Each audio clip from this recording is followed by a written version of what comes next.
Good evening, good day, everyone. It's great to be back with you. Welcome to episode 9 of Ask Abhijit. Today we discuss geopolitics and great power competition.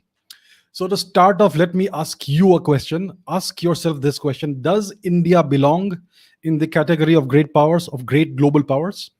That's the question we need to ask ourselves before we even deal with this particular topic. So I have once again got amazing questions from all of you. I've got so many questions. I'm going to have to do many more episodes of the geopolitics discussion. So I have chosen a bunch of your questions. I hope they are representative of many of the questions that you people have asked several times. So without further ado, without wasting your time, let's get into question number 1. So this is by Keshav Ladha. Sometimes it seems that the USA is unpredictable. Sometimes, some days it will teach democracy. Sometimes it interferes in other countries' matters. And sometimes it is dormant. While we know that China is expansionist, so we can predict its geopolitical moves. How can we classify the form of geopolitics of countries and which form is the best? So what you are essentially asking is, what is geopolitics and which form of geopolitics is the best? So geopolitics is a sport. It is a sport that in which you make up the rules as you go. There are no written rules. Nothing is set in stone. And the objective of this sport is to basically acquire world domination, acquire control over the resources and territories and all the power and influence that is available in the world. That is the sport of geopolitics. There are no written rules. There is something called international law and all that, but that only applies to the weaker nations, not the top ranking global leaders, right? The ones that indulge in great power competition. So the really powerful nations, such as the United States, Russia, China, and some others sometimes, these nations, they write the rules as they go along. Sometimes they will abide by the United Nations resolutions, etc. And sometimes they will break whatever is called international law. They do as they seem fit in pursuit of certain objectives. So that is what we have to understand. What is geopolitics? What are the objectives? The objectives, like I said, is to acquire more territory, more power, more influence, control over resources. But at the core of the matter, geopolitics is about the national interest. It is the pursuit of the long-term national interest that every country is engaged in. So that is what geopolitics is. Now, which form of geopolitics is the best? So to answer this question, let's compare a few forms of geopolitics. The United States has been essentially in the 20th century an imperialistic power. It has spread its influence everywhere. It has military bases all over the world. It has a navy that sails every single ocean in the world, right? It has soldiers in basically on every continent, and it has had a part to play in almost every war, whether it is overt or covert, visible or invisible. So that is what the United States is. So it is pursuing global domination. That's what it has done over the 20th century. The Russians also did the same thing in the 20th century. They also played the same game, but not as successfully as the United States, which is why the USSR broke up, as we know very well. And the Chinese also pursue that same game of relentless expansion, and expansion not just of its borders, but also of its influence and its power. And it does this by various means. So this is what the United States does, what Russia does, and what China does. Now let's compare that with what India's policy has been since it became an independent country in 1947. So India's policy has been that of non-alignment. We will not take any sides. But while saying that we are non-aligned, we took the side of the USSR, right? We did not pursue our national interest. We allowed ourselves to become weaker. We pursued policies, internal policies that kept us poor deliberately. And we did not deal with our belligerent neighbors the way we should have. So that is a different form of geopolitics. We always preach idealism. right? India's track record has been of sloganeering and talking about ethics and morality, and having an idealistic foreign policy in which you try to appease everybody at your own expense. So, what form of geopolitics is the best? Well, as you can see, India has not benefited from this particular course of action, which it has continued on for several decades. So, the best form of geopolitics is the pursuit of one's national interest. It is called realism. It's called realpolitik. It has nothing to do with morality or ideologies or idealism. It's only about the long term objectives. You achieve them any which way you can. The Chinese have a saying: it doesn't matter whether the cat is black or white as long as it catches mice. So that is the way to approach geopolitics. You need to have a certain long term objective in mind, and then you have to do whatever it takes to reach there. Because at the end of the day, a country's government and a country's leader has only one responsibility. It is to serve and protect the interests of the country and its people. A leader's job is not to serve and protect the interests of other countries and other people, because they also have leaders who are doing that. So every leader, every government has to take care of its own internal matters, of its own national interest. And that is what geopolitics is supposed to be like. It's supposed to be the pursuit of your national interest and your national power. And to understand that better, you have to understand what the national interest is. So that's what we will get into during the course of this discussion. So that is why the United States seems to be unpredictable. That is why China behaves the way it is. The United States is not predictable. It is extremely predictable. You can always predict, you can always tell that it's going to follow its national interest. It's going to do what suits it best. And that is what geopolitics is all about. So that, I hope, answers your question. Let's go to the next question. Vaishali asks, in the world of geopolitics, who is India's most trusted friend? Good question. This is a question that many, many Indians have. And let me, explain what things are like. There are no friends in geopolitics. There are no friends, there are no enemies. There are allies and there are adversaries, and alliances and adversarial engagements are always temporary in nature. Nothing is permanent, nothing is set in stone. Let me give you an example. For the past 2,500 years, ever since China emerged as a civilization 2,500 years ago, all this time, India and China have never had an adversarial relationship. Never in the past 2,500 years. It's only after the Chinese Communist Party under Mao Zedong came to power in the 1950s or thereabouts that India and China became adversaries. The adversarial relationship happened because of Chinese actions.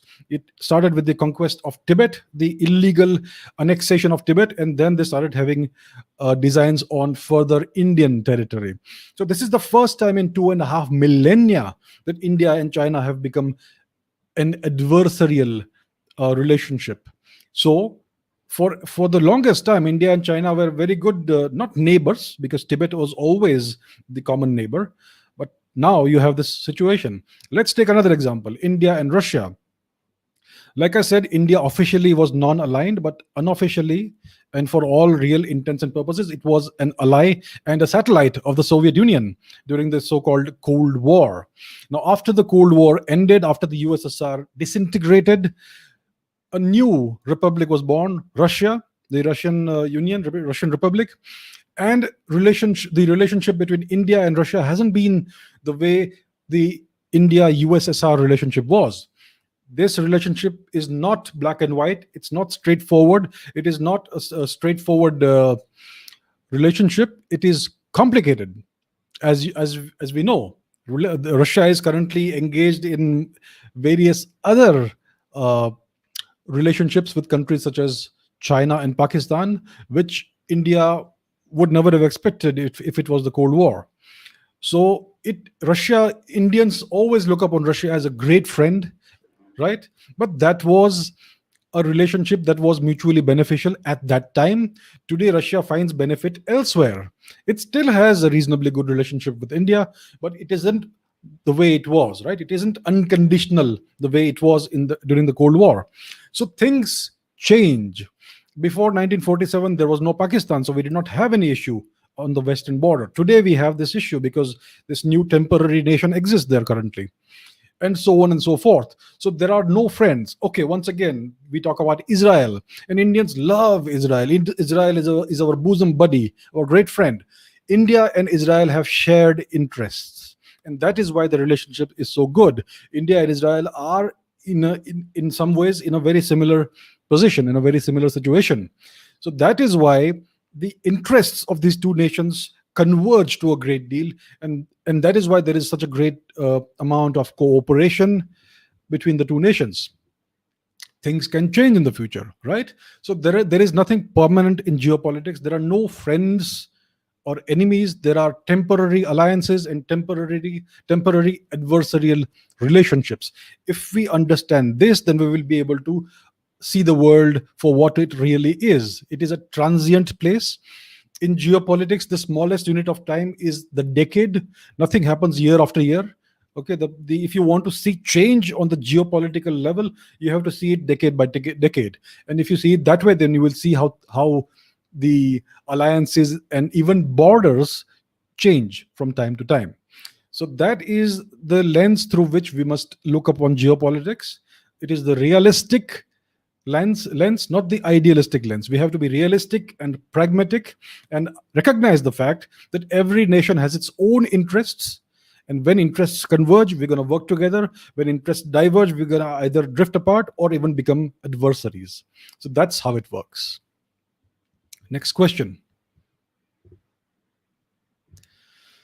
Anmol asks, will China be the next hegemonic power in the next 50 years? Good question. So it's all about understanding what China is and what China aspires to be. So I would say that China has already become, to some extent, a hegemonic power. It already has occupied the so-called South China Sea. It claims the entirety of that region, even though there are so many other countries that have competing claims. It does it on the basis of its naval muscle and military muscle.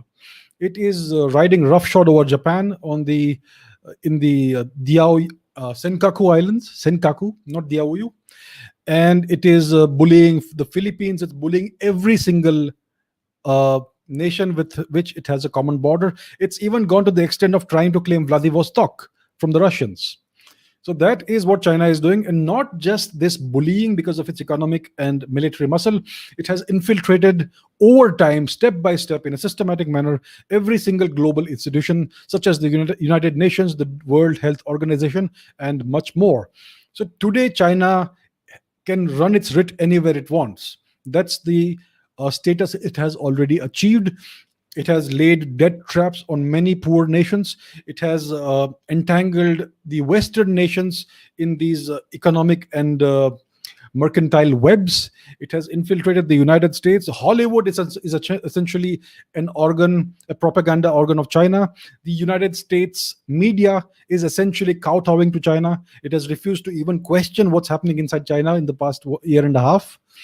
So China has already achieved a significant degree of hegemony. So yes, China aspires to be a hegemonic power in the next 50 years. Now, I would like to go a little further into this and let's try and understand what China is like. So every nation has a certain character and personality of its own, which is predicated on its culture, essentially, and civilization. And you will see these patterns of behavior with each nation over centuries. So Russia has a very distinctive character as a nation, and you can see this over the past 1,000 years. The Chinese have a very distinctive character as a nation. India, the same, and the Arabic world also. So every culture has some distinctive patterns of behavior that repeat over and over again. And here's the thing about China. China is China is not has never been a country with a great deal of military prowess. China is an extremely conservative nation. It is extremely averse to risk taking. And that is something you see over the centuries and over the past 2000 years. China has fought many great wars. And let me point this out, my friends. All of these great wars that China has fought have been civil wars. They have been fought within various Chinese dynasties and kingdoms and empires, and they have led to shocking loss of life in the order of tens of millions of human lives lost. And that is a pattern that recurs over history again and again. Its major wars are within; those are civil wars. China is extremely reluctant to fight wars outside its territories. And whenever it has been invaded by a strong power, China has invariably lost and become occupied. China was occupied by Tibet in the 8th century. The Tibetans captured the capital of China. And nobody knows this today, right? The Japanese conquered most of China about 100 years, less than 100 years ago. The Mongols, I have spoken about this at length. The Mongols took over China and established the Yuan dynasty there, and much more. Whenever a strong power has invaded China and brought the battle on Chinese soil, the Chinese have always lost. The Chinese will bully only weak nations. China is extremely reluctant to fight real wars, and sometimes it bites off too much more than it can chew. In the 1967, it tried to repeat 1962 with India, and it lost that war, which our media and our textbooks will not tell us about. India beat China in the 1967 war. And in 1979, if I am not mistaken, China tried to invade Vietnam. It was a disastrous defeat at the hands of Vietnam. So the Chinese have a very patchy and inglorious military history. They will bully you when you're weak. That's what they did to India in 1962. The moment you take the battle on their own soil, the Chinese defenses invariably crumble. And this is something the world needs to recognize. So China's hegemony is non-military. China is building a lot of military muscle, but it hopes to never have to go to war. It hopes to never have to fight anything except a small power like the Philippines or Taiwan.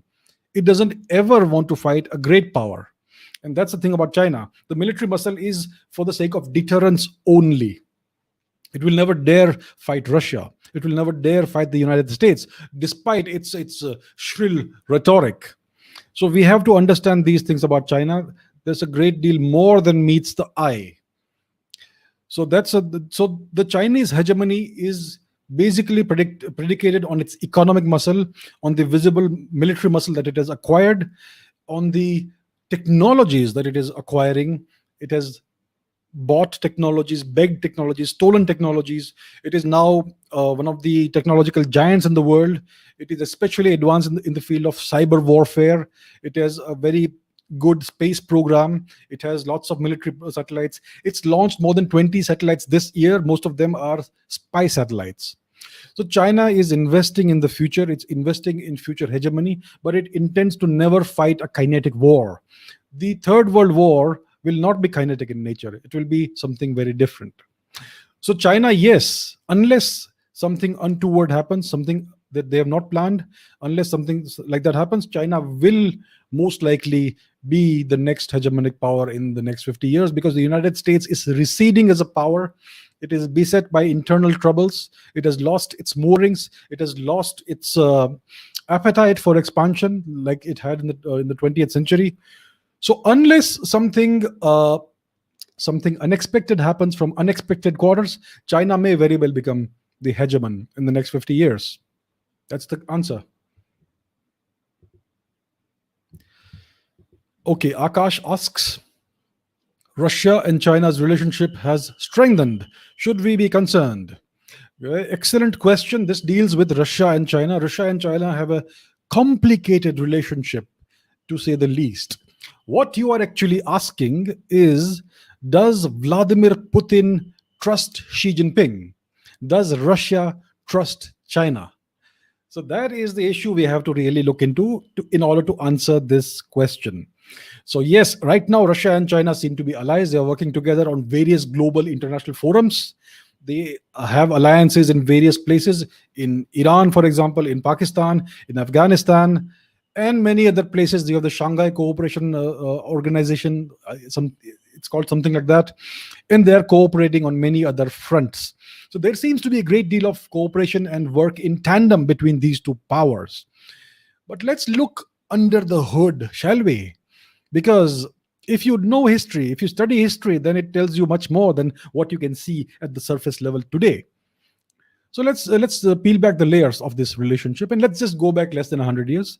Let's so when China became when Mao Zedong and the Communist Party took over China, they defeated the Kuomintang and Chiang Kai-shek, exiled the Kuomintang to Taiwan. So that's when Mao became the undisputed supreme leader of China, the dictator of China. And Mao Zedong was greatly inspired by Joseph Stalin. So Mao Zedong aspired to be like Joseph Stalin and acquire the kind of power and untrammeled influence that Joseph Stalin had. So he hero worshipped Stalin, but Stalin always treated Mao Zedong like a junior colleague, right?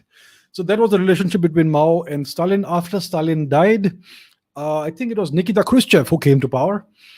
And Mao Zedong and Nikita Khrushchev tried to have a good relationship between the two countries. But again, the Russians were way more powerful and way larger than the Chinese, and they always treated the Chinese with disdain. So, this, in brief, led to something called the Sino-Soviet split.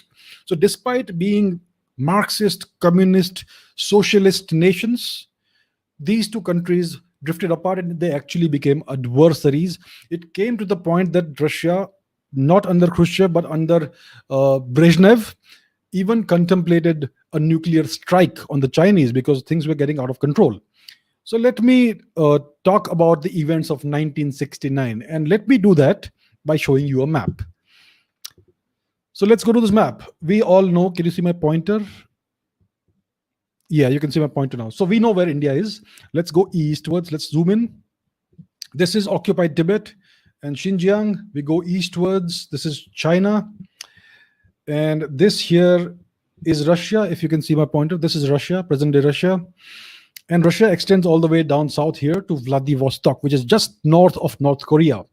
So in 1969, somewhere around here, let me find the region. Let me find the place. This is the boundary of Russia and China. It is the Ussuri River. This river forms the present boundary of Russia and China, the present international border. So in 1969, over here at Zhenbao Island, what is now known as Zhenbao Island, in 1969, this island was in Russian, it was Russian territory. So in 1969, the Chinese army launched a military raid on this island, and it killed dozens of Russian soldiers. And the Russians retaliated, killed many more Chinese, and the nations were at war. It was an undeclared war over this particular island. And things went so bad, like I said, the Russians even contemplated a nuclear strike on China. And this escalated much further beyond this particular region. It went, the tension spilled over to Xinjiang. So Russia and China, this is, as you can see, it's north of India. My pointer is here. Between Mongolia and Kazakhstan, there's a little piece of land about 50 kilometers long or so, which is the border between Russia and China. Over here also there was a border clash. So the situation was very tense between these two countries. It was kind of like what we have on the India-Tibet border currently. So there were armed clashes, people died, soldiers died, and things nearly went very bad. But then the Americans intervened, and Richard Nixon threatened the Russians with war if they nuked China. So the Americans saved China from being nuked by the Russians. And this border dispute lasted for a very long time between Russia and China. The Zhenbao Island was properly demarcated, this region, in 1991 only. And it was only in 1998 that Russia and China finally completely demarcated their border. And yet, China keeps raising issues with the border. It kind of recently tried to claim Vladivostok, the port of Vladivostok. So the situation under the hood is very complicated. It's quite tense. There is a lot of history, and there's a lot of bad blood between Russia and China. And you may not know this, but Russia has pointed nuclear missiles at China, long range ballistic nuclear missiles. And even on the stretch of border I showed you between in north of Xinjiang, Russia has deployed short range Iskander ballistic missiles, nuclear ballistic missiles, and pointed them towards China. As we speak right now, that is the situation. So, should we be concerned about the Russia-China relationship? And the real question is, does Vladimir Putin trust Xi Jinping? So, my question is, do you think Vladimir Putin trusts anybody? He does not. Vladimir Putin is a hard realist. He does not trust China. He doesn't trust Xi Jinping. He knows that he is in a militarily advantageous situation compared to China. He has an enormous military. He has a military so strong that even the Americans are afraid of it. The disadvantage he has is that he has a very long border and a great amount of land that is closer to China than to Moscow. So this situation is still very tense despite external appearances. I do not see Russia and China having a good long-term relationship. It will eventually go south again because China's ambition is to be the sole power, the sole geopolitical power in the world. It will not countenance a second power center anywhere. And that is what it's working towards. So eventually, sooner rather than later, the relationship is going to turn bad. It's only a matter of time. But when that happens is to be seen. Will it happen this decade or the next one? Most likely, for the time being, at least, it's going to be a reasonably good relationship these next 5 or 10 years at most. And then, as China gets more powerful, Russia will feel threatened, and you will see something happening, something very interesting happening. So that's the answer to your question. It's a good question, very good question. Vandit Singh asks, Iran, despite being a hostile partner to Indian interests, especially in Kashmir, and Hassan Rouhani regularly demeaned India on a global level, also went along very well with Imran Khan, despite a bad relationship between Iran and Pakistan.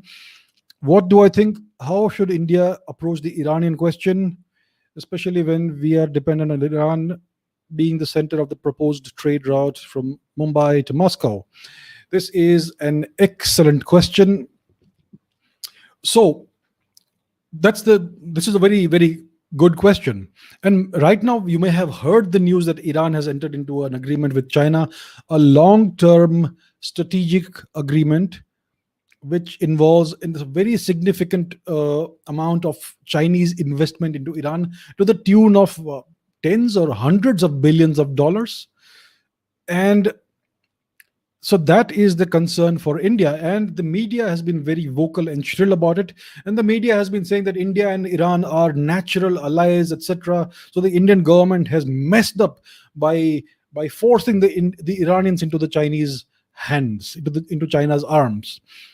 So how much is the truth to it? So what is the relationship between India and Iran? So like I have said in the history sessions, India and Iran are essentially the same people. We are the same ethnicity. The Persians came from India, from the Rigvedic Parshva clan. And so they are essentially a descendant of ancient Indians. And for a very long time, India and Persia had a very good relationship as cordial neighbors and like faraway cousins.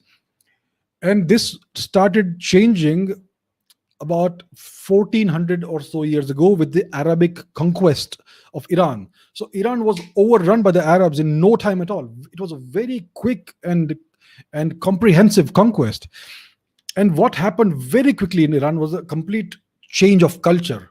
So the Iranians became part of the sphere of influence of the Arabs. They became part of the Islamic world, and they essentially started looking upon India as an alien culture, as a very different culture.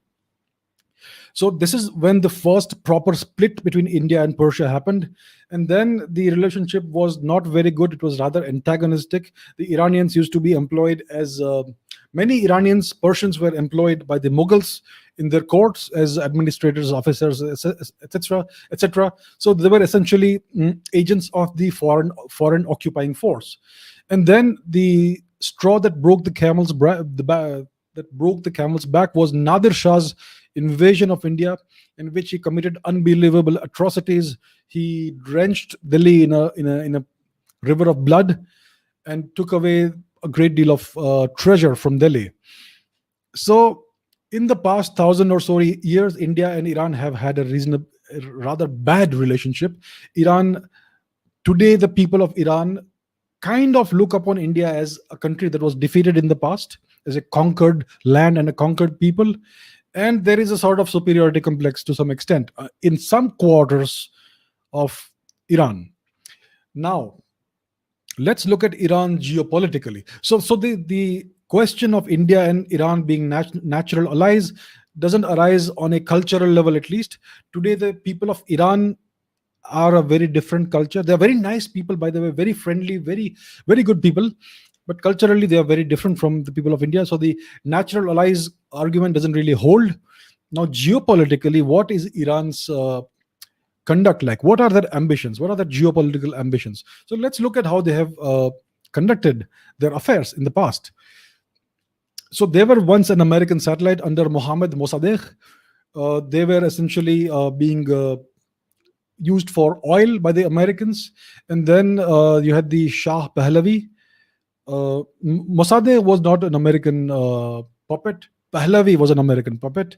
Mossadegh was, I believe, a democratically elected leader of Iran who was overthrown, and Shah Reza Pahlavi became the king of Iran. He was an American puppet. Then he was overthrown in the 1979 Islamic Revolution in Iran, when the Ayatollahs came to power.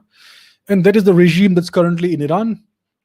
So Iran is a very active geopolitical player. It has, despite its relative small size, despite its small economy, despite being under incredible sanctions, it still has a strong military. It has a very powerful presence outside its borders. It has a very strong spy agency, and it interferes and tries to shape the affairs of various nations. There is a very strong Iran and Saudi Arabia rivalry. Iran has a very strong undercover presence in Iraq, in Syria. It's arming the Houthis who are fighting the Saudis. So there is a presence in Yemen as well. And Iran aspires to be a nuclear weapons power. So this is a country with oversized geopolitical ambitions. It essentially aspires to resuscitate the Achaemenid Empire, the Hakshamanish Empire. It wants to become an imperial power again. Now, imagine this country, Iran, with nuclear weapons. Do you think it will behave in the same nice way as it does today? Hell no. Iran will be a very different beast if it acquires nuclear weapons. Nobody will be safe. Nobody in its neighborhood will be safe from having nuclear weapons pointed at them. Not Pakistan, not Saudi Arabia, not India. And Iran's geopolitical interests are in no way convergent with India's. India wants to be a force of stability in Asia. India does not want warfare and conflicts. Iran, on the other hand, has been itching for conflict since 1979. It's been embroiled in so many conflicts. Some are open conflicts, some are covert conflicts. So Iran, in a sense, engages in proxy wars everywhere. It behaves just like Pakistan has been behaving in Kashmir, in other places. So Iran and India do not have anything in common, almost. The people of Iran are very nice. At the people-to-people level, we still share a great deal with them. But on a national geopolitical level, Iran and India have nothing in common. It is by no means a natural ally. The interests are very divergent. Right now in Iran, in the past 2 or 3 decades, Iran was trying to cultivate a good relationship with India for the sake and sell oil to India so that it can get some money and some cash because it was desperately short of cash. But now that the Chinese influx has happened, which was bound to happen anyway, it has no more need for India. So we need to basically forget about Chabahar. We need to find other ways of expanding, of securing our long-term national interests. So this is how India should approach Iran. India should by no means see Iran as a trusted partner, as a geopolitical ally, or like Indians would say, a friend. Iran is not a friend. Iran is pursuing its own independent geopolitical ambitions. Currently, it is betting on China because it is desperate. There are too many sanctions. The Chinese are very happy to help out because it helps their geopolitical ambitions. So, like I said, their interests converge for the time being. How long will it last? We don't know. The Iranians have basically sold out to the Chinese, and I wonder what price they will end up paying. So once again, to answer your question, Iran and India are not geopolitical, they are not natural geopolitical allies. Our interests don't align in any way. Iran has always supported Pakistan historically, and as we know, Kulbhushan Jadhav was abducted from Iran, and he was handed over to the Pakistanis. So this again is kind of a backstab if you see the whole situation properly. So India and Iran can basically, to make it short, India cannot trust Iran. So that is the situation. That's the answer to your question. A very good question.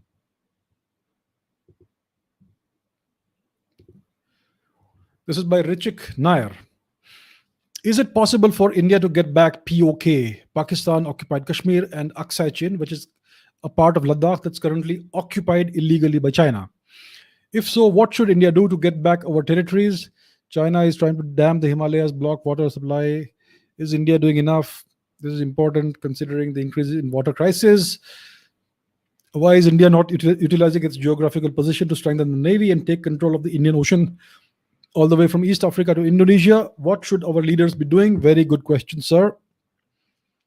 So let's deal with the first question first. PoK and Aksai Chin.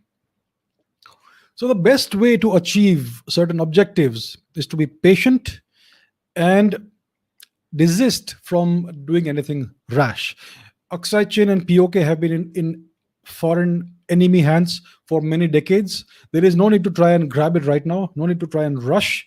It is Indian territory. It is legally and historically the territory that belongs to India's civilization. So we should regard it as such, but we should have a long-term geopolitical plan that stretches beyond Aksai Chin and Pakistan occupied Kashmir. So if our sole objective is to get back this little PoK, this little Aksai Chin, it is going to be a very transient situation. It may again go back in the enemy hands. But if our ambition is to free Tibet from illegal Chinese occupation, then both the problems will be solved. We want a peaceful northern border.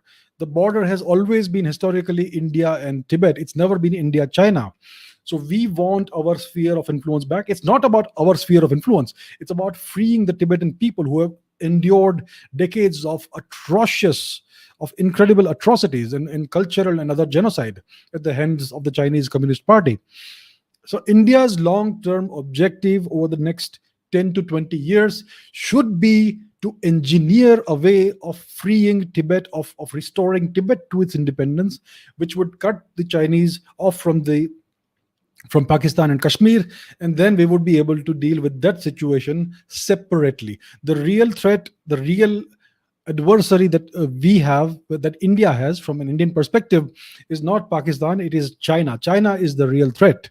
And India needs to find a long-term solution to deal with China. And if we are able to achieve that, then PoK and Aksai Chin and much more will revert to its historic civilizational natural state over a reasonable period of time. It will not happen overnight. We need to plan for the next 20 years and for the next 50 years and even for the next 100 years.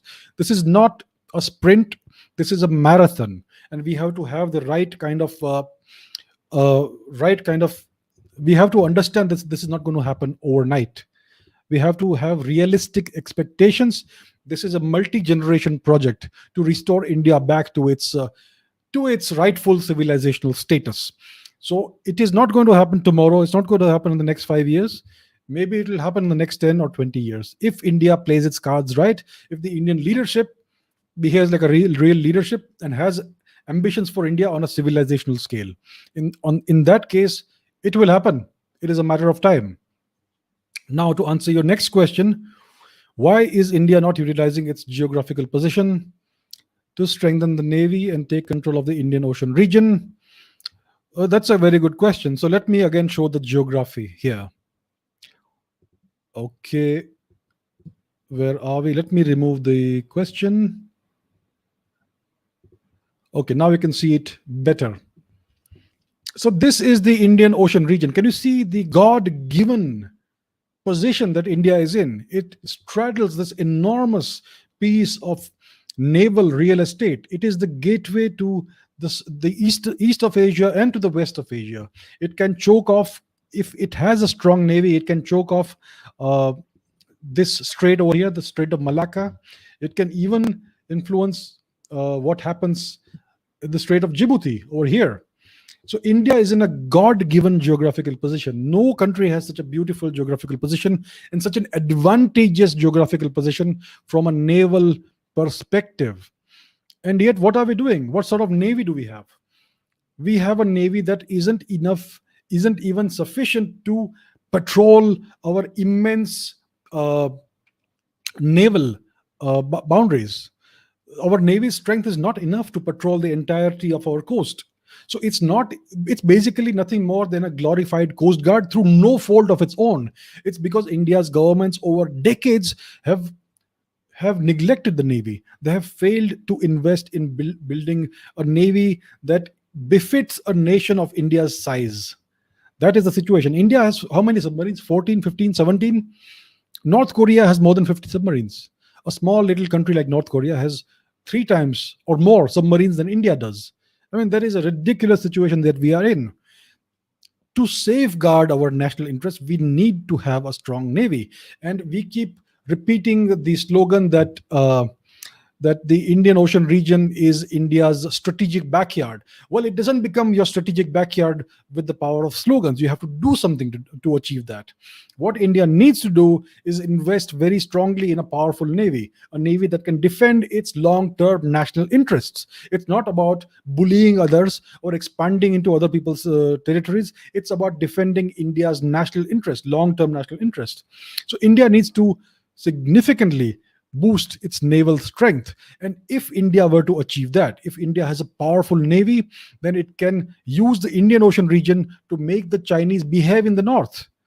Because if India is in a position to choke off the Malacca Strait, which would choke off all supplies to China, then China would be forced to retreat and stop playing mischief in the north, in the India-Tibet border region. So India should be investing in a powerful navy, and unfortunately, as of now, it's not happening. I am hopeful that India will do that in the future. So that is the way forward. India has always been a maritime nation. India needs to take inspiration from its history and reclaim its long-term national interest by bolstering the navy manifold, much more than what it is today. So that's a great question.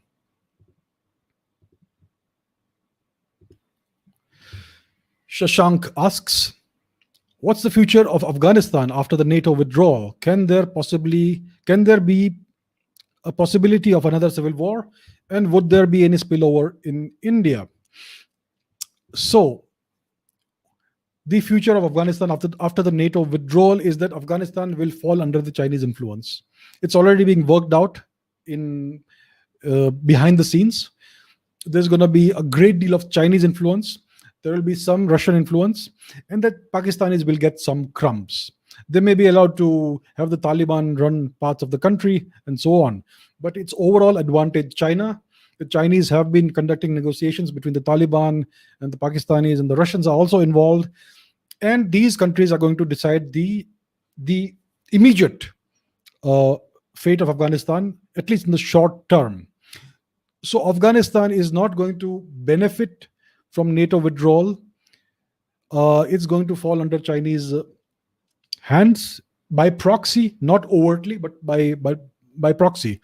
The Taliban probably will serve as a proxy for the Chinese, like they used to serve as a proxy for the Pakistanis, and the Pakistanis will be kept happy by the Chinese.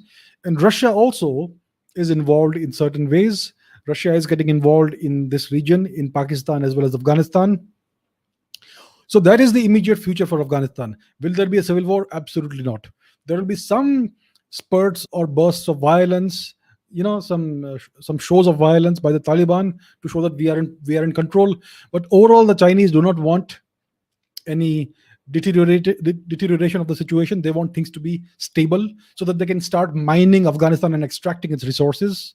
There are these ancient Buddhist sites which are sitting on enormous deposits of copper, Mes Ainak or something like that. That's the name, if I recall it correctly. So the Chinese want to exploit these natural resources that Afghanistan has to offer, and that's what they're going to start doing once the Americans get out of Afghanistan. So that is the immediate course of action that we're going to see very soon, and the Russians will also take some of it.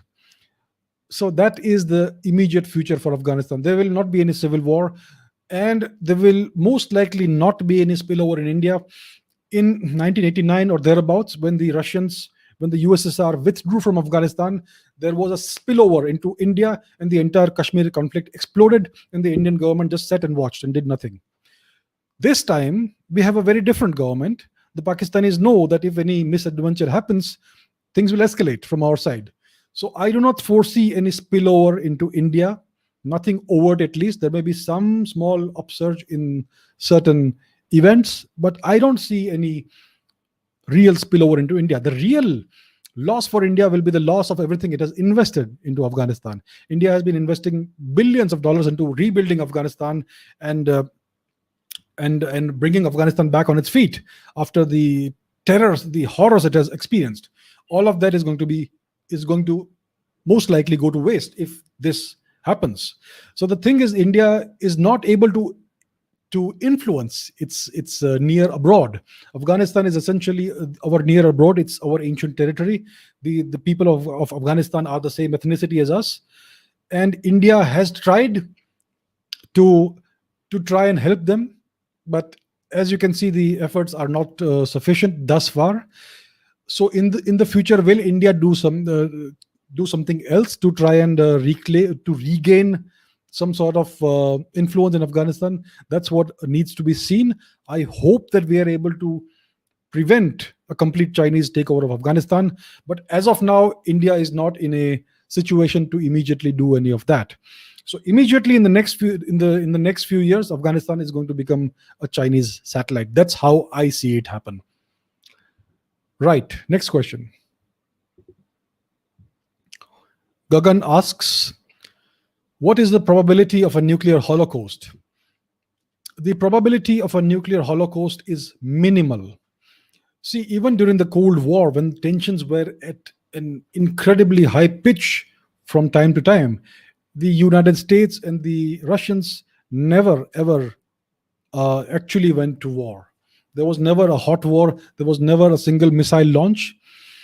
And the only time nuclear weapons have been used was during the Second World War at the end in Hiroshima and Nagasaki.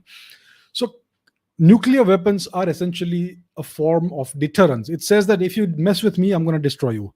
But it's mutually assured destruction to the most part. When you have two powers that are equal or near equal in strength, or even if one country has only 20 nukes, it is still too big of a risk to really to cross its red lines.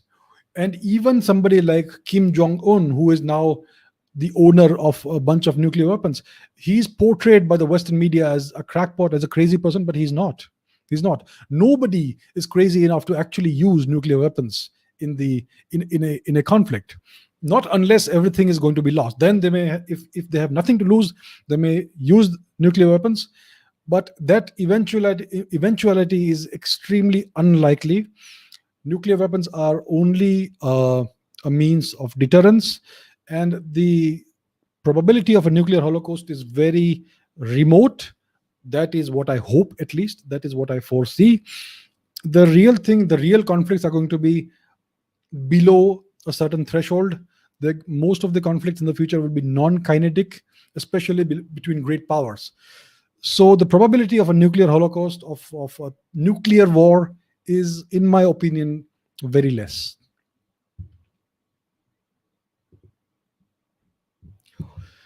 Saurabh asks, it is very stupid to ask this, but I could not find any other place. So kindly discuss the breaking of the USSR, its reasons, who is responsible for this, and its effect on Indian politics and world politics. No, it is not a stupid question by any means. It's a great question. And so let's deal with this. Why did the USSR break up? So it broke up in the early 1990s, I think, 91 or thereabouts. But the process of the breakup started much before that. So the Cold War between the United States, between the Western Bloc and the Eastern Bloc, that is between the United States and its allies, NATO, and between the USSR and its allies, the so-called Soviet bloc. This conflict was an ideological conflict. It was about which system is better, which system is superior. The Western quasi-liberal, quasi-democratic, capitalistic system, or the Soviet socialistic system. Which system was better, which system was superior? It was an ideological conflict. And what the Soviets did after Stalin's death, after Nikita Khrushchev came to power, was they started making pronouncements like, we are not, like basically they were to some extent admitting that their system had problems. So Nikita Khrushchev did that, Brezhnev did that, and then Mikhail Gorbachev started this policy of perestroika and glasnost, which was more openness, more transparency, and more self-criticism. So essentially what happened was that their standing among their allies and even among their own people started to crumble, it started to fall. That the moral high ground and ideological superiority that Marxism and communism had held, and the Soviet Communist Party had held, it started crumbling. And Mikhail Gorbachev is one of the main architects of this by his policies of perestroika and glasnost. So some people say that he was a Western mole in the USSR. So we don't know how true or false it is, but his actions eventually precipitated what happened in the early 90s, when all the other Soviet republics, the Central Asian republics, etc., they all declared independence, because over time, because of this perestroika and glasnost policies, the Communist Party lost power gradually. The power eroded away. And then these republics were emboldened enough to declare independence from the USSR. And the USSR broke up overnight. So this was all engineered gradually, step by step, iteratively, by the West, by the United States. And they succeeded in the early 90s. So that is why the USSR broke up. It was a great success on the part of the United States.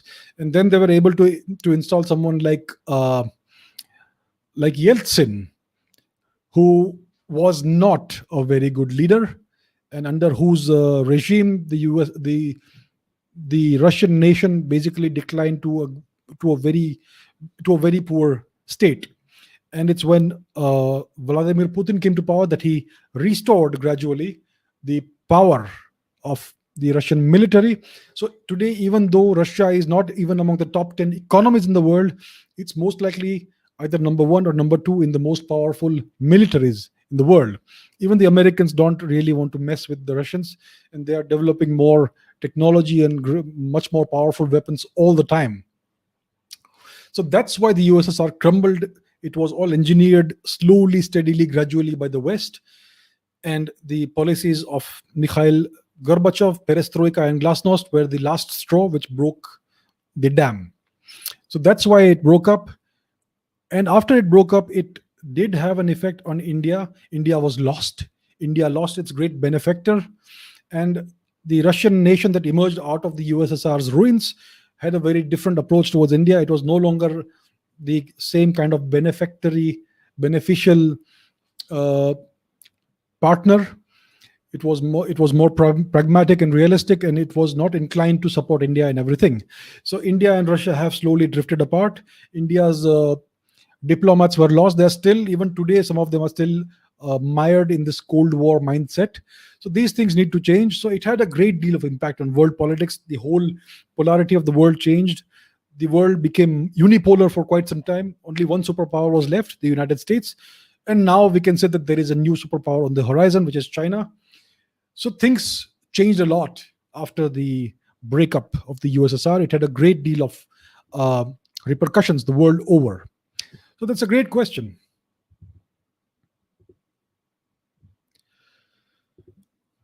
Okay, Om asks, what are my thoughts on terrorism and countries such as Russia and America that are supporting them sometimes and are against them sooner or later? Why are we still in the 21st century having to prepare for war all the time? See, one has to prepare for war all the time. If you aren't ready for war, you will never have peace. It's only by preparing for all eventualities that you can have lasting peace. That is the lesson of history. That's what history has told us. It's what history teaches us. If you examine the history of the past 2000 or 5000 years, if you are always in a state of readiness for war, that is when you will have lasting peace. Now, about terrorism, you are right. America and even the Russians have had a very ambiguous stand against terrorism. So when in 1989 onwards this terrorism, Pakistani terrorism, started in Kashmir, the Americans kept dismissing it as a law and order problem. It's an internal matter of law and order. You guys are not taking care of your law and order. They refused to countenance the truth, which was that Pakistan was infiltrating terrorists in large numbers into Kashmir. So they did not support, they were very much basically tolerant of terrorism then. When 9/11 happened, their stance changed 180 degrees, and they launched this global war on terror, and yet they did not ever sanction Pakistan for its continuing terrorism into India. So it's always been a dual approach, and the same goes with Russia. They have also sometimes supported some forms of terrorism, what you could call terrorism. Sometimes they have not.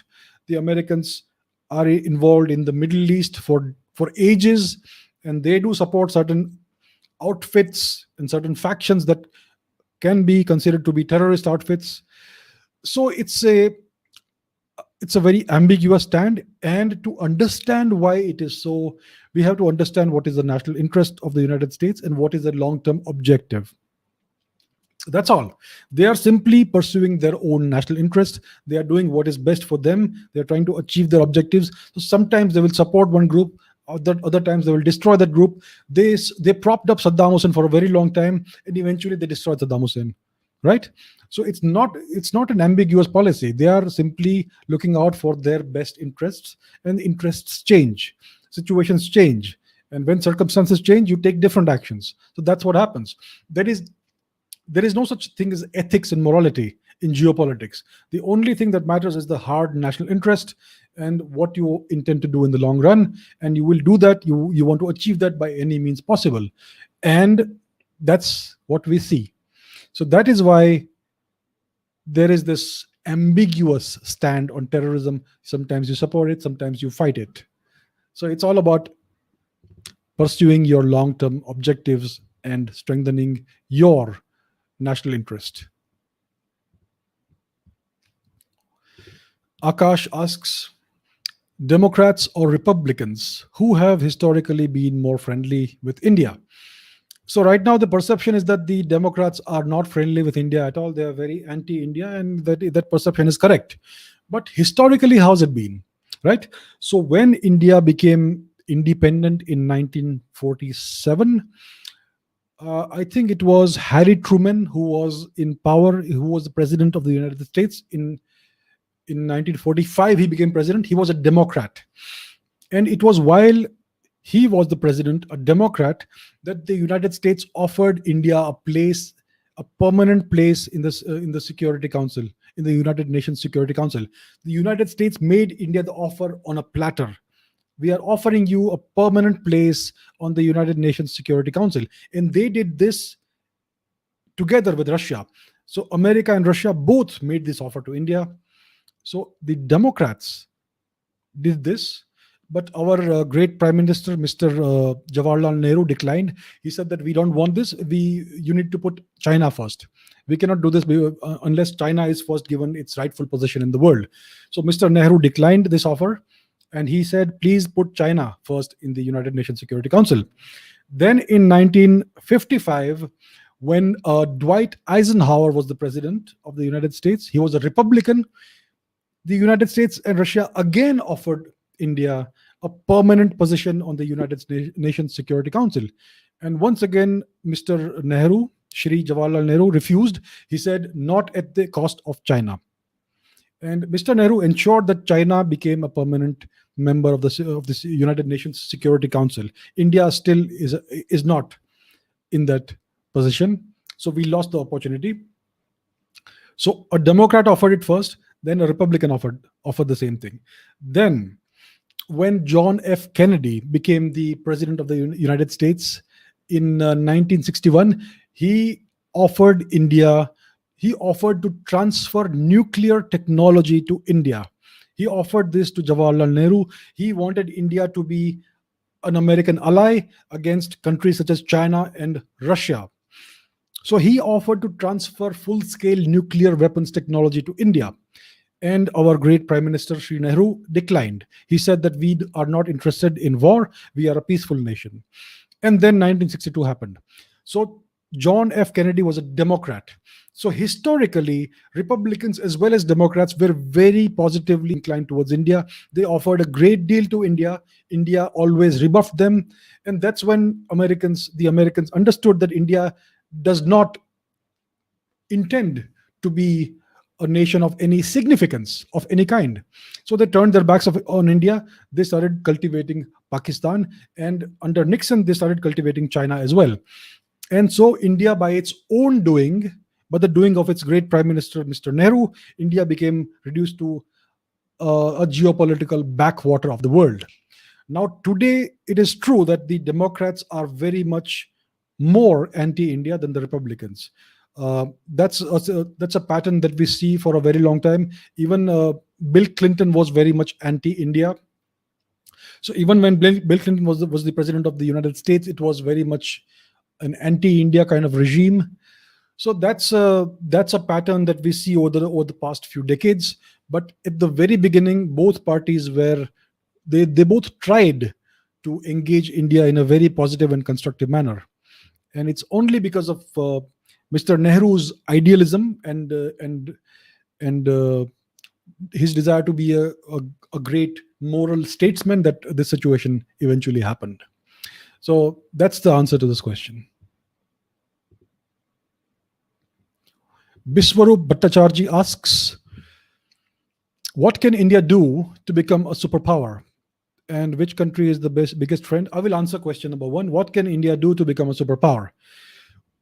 So one cannot learn how to sprint before one learns how to jog. And one cannot learn how to jog before one learns how to walk properly. So India is currently learning how to walk. That is where we are at. So we must not have oversized ambitions. Today, I understand that we have waited long enough, that now we are a slightly more prosperous nation, and our young people are full of ambition, full of vitality, full of energy, and they can't understand why India is in the situation that it is today. Why is India not recognized as a great power? The first thing is India should ditch its obsession with soft power. There is no such thing as soft power. Soft power is worthless without hard power. A superpower can never be a soft superpower. It's always a hard superpower. So let me explain the difference between soft power and hard power. Let's say I have 100,000 followers on Twitter. So they will listen to me. When I tweet something, they will look at it, they may like it, they may retweet it. And if I offer some opinion, then they may consider it and they may take it seriously, or they may ignore it. So at least I am being heard. I have some sort of influence on 100,000 people. That is soft power, a little bit of influence. Now, what is hard power? Let's say that I have 100 highly trained soldiers who are heavily armed. with the latest weapons, and they will obey me instantaneously without question. That is hard power. What does the world respect? It respects hard power. What can effect change in the world? Hard power. You cannot effect soft changes in the world unless you have the backing of hard power. If you have the fallback of going back to hard power, if soft power doesn't work, that is when soft power is effective. So India needs to develop hard power. Now, what is hard power in the geopolitical sense? Firstly, economy. But economy is also worthless unless you have a strong military. You can have the greatest culture and economy in the world, and you can be the richest country in the world. You can have one third of the entire world's GDP. But if you don't have a strong military, it is all pointless. So, to become a superpower, India needs to step by step take baby steps, start bolstering its military, not for the sake of expanding into other people's territories, but for the sake of protecting and investing in its own national interests. So, the most important thing is to have a powerful navy and a powerful air force, and to invest in the latest technologies. We cannot have a 5 million strong army equipped with the 1980s machine guns. We need to invest in robotics. We need to invest in artificial intelligence, cyber warfare, space warfare, the latest technologies for the sake of the gods. So these are the things that India needs to do. India needs to embrace science and technology in order to eventually someday become a superpower. It is never too late. We have all the talent in the world. We have the most intelligent young boys and girls in the world. Please leverage this incredible God gifted talent. So that's what India needs to do to become a superpower. So that is the final question out of the pre-selected questions. Let me now take a look at some of your chat questions. Are you asking me something interesting? I will take up a few questions.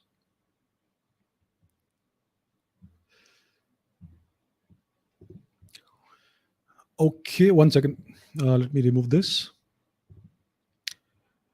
So, we know that China is expansionary, ambitious to become a superpower, respects its native language, it industrialized at pace, it spends on research and technology. But aren't these our drawbacks to work on? Absolutely correct, absolutely spot on. There is a lot that India can learn from the Chinese. They have self respect, they follow their own laws. They don't look upon the West for inspiration. They don't have a constitution that is copy pasted from the West. They don't have laws that were left over by the British. They do not hate their own culture, right? India's constitution is a mishmash of copy pasted contents from the West. India's laws are still the British laws. We are simply modifying some laws. The entire Indian legal system is British. All our institutions are British. So we are still fully colonized, right? I mean, I have to speak in English so that half the country can understand me. That is the situation we are in. The Chinese have self respect. India's leadership has zero self respect. India's Ministry of External Affairs gives news briefings in English. The Chinese give them in Chinese. So that is the difference. So there is a lot we can learn from the Chinese. They respect their native language. They have always invested in science and technology and education. You invest in education, you're investing in the future generations. So you need to have a good education system. India's education system is rotten to the core. So there is a lot that we can learn from China. One may not be a big fan of the Chinese, but there is a lot to respect them for and a lot to learn from them. The Chinese Communist Party is an extremely ambitious organism. It has a great deal of vision, and it has a single-minded pursuit of what it seeks. And that's what makes it so successful. So yes, India can learn a few things from the Chinese. I agree. Okay, let me find some more questions.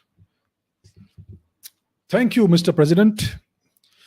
Even if we defeat and capture Pakistan, how do we de-radicalize such huge radical population? Should we adopt the CCP's way of dealing with the Uyghurs in Xinjiang? Okay, you will appoint me as my future special advisor. I am against any kind of forcible changes of culture. It has to happen naturally. It has to take its own time. If they want to revert to their indigenous ancestral culture. It is a choice they have to make. We have to remove external influences and let nature take its own course. India did not become what it is today overnight. It took 1,000 years. This is not a sprint, this is a marathon. De-radicalization is different from imposing something on somebody. It is not possible to change an entire nation's culture in 5 years or 10 years or even 20 years. I believe that India, the entire Indian subcontinent, should integrate eventually when the time is right, but it cannot be done, it cannot be rushed, it cannot be done overnight. It is a step by step process. India needs to have a long term vision. This is a 100-year marathon. So that is my answer to this question.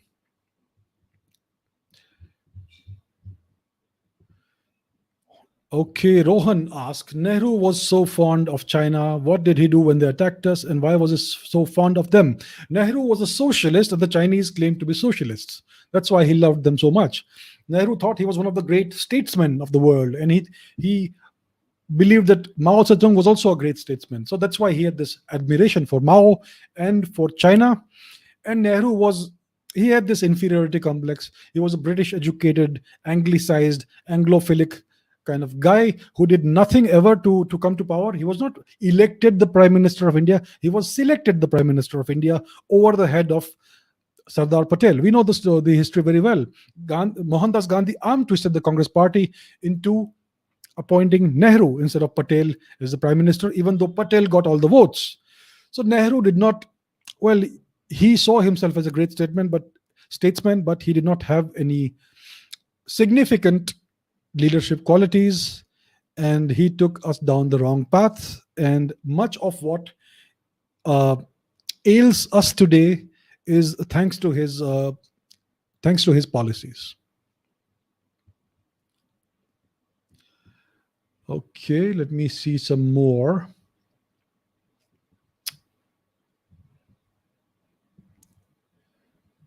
Where would India have to?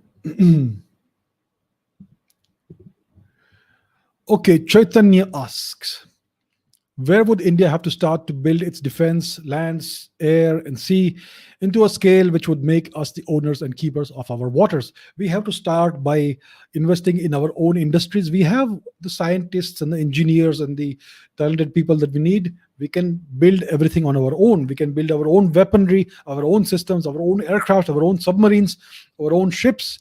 We can do it all on our own. We need to stop importing from outside. We need to have a concentrated effort in bolstering defense industries. That's the first step. And then we need to start allocating sufficient amount of funds to produce this weaponry. We need to restructure the armed forces in a way that is the most efficient possible. Currently, the armed forces are still outdated. The structuring and the command structure is not the most efficient as of now, through no fault of the armed forces. It is the bureaucracy that has imposed this stranglehold on the armed forces. If you allow the armed forces to do it on their own, they would do a much better job. But it is the politicians and the bureaucrats who control all the decisions. So these are some of the problems. There are some fundamental problems we have to solve. But the main thing is build your own defense industries, restructure the armed forces in the most logical and streamlined fashion, and invest money in building up the Navy and the Air Force. Quantity has a quality all of its own. You don't need to buy F-22s and F-35s. Even if you have 1,000 Tejas fighters, which cost hardly anything, it can overwhelm any Air Force in the world. It's all about utilizing what you have, whatever advantages you have, and maximizing those advantages. So that's what India should do, in my opinion.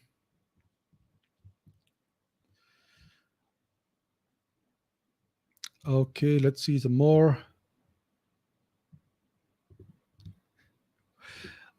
Anantam asks, why isn't the world doing anything against China? We gave China religion and trade, and they gave us war and expansionary views. Please talk about this. There is this Panchatantra or Jataka tale, right? That if you feed a snake, it's not going to repay you with gratitude. It's going to bite you back. That's the answer. And why is the world not doing anything? Because the Chinese have infiltrated every institution in the world, the United Nations, the World Health Organization. They have bought over the Western media, they have bought over Hollywood, so everyone is quiet. As simple as that. They have bribed all the little dictators in Africa, they have bribed the Sri Lankan government, they are bribing their way throughout the world. So that's why China is able to get its things done, and that's why the world is quiet. We gave China everything. We gave the snake milk, and now they are biting us back. We need to introspect about our China policy. That's what needs to be done. You can't blame a serpent for being a serpent, but you can blame yourself for trusting a serpent. That's the moral of the story. Lokesh asks, can we coexist with Pakistan through the means of art, culture, and other means? And is there any similarities between India and Pakistan? You see, Lokesh, India and Pakistan are the same country. They're the same people. We have the same ancestry. We have the same roots. It is our land that was given away without our consent. Okay, the people of India never agreed to this land being given away. This is our land. It has been illegally partitioned. Eventually, over time, if not in our lifetime, in our descendants' lifetime, it will become again part of the united subcontinent of united Bharat. But that is in the future. Can we coexist with them through the means of art, culture, and other means? They don't they don't believe in the same things that we do. Their culture is different, right? Culturally, they are now alien to us. They do not recognize the fact that their ancestors were Indians. They don't recognize where they come from. They identify more with the Arabs, and when that did not work, they're not now trying to identify with the Turks. So it is impossible to coexist with them on the basis of culture or art. The only thing is we need to currently have a long-term plan for for ensuring peace on our borders. And to ensure peace, we have to look at China first before Pakistan. Pakistan is in no situation to do us any significant amount of harm. The Chinese are. So our main focus should be on defanging the Chinese. That should be the main focus right now. Okay, one more question and then we will be done.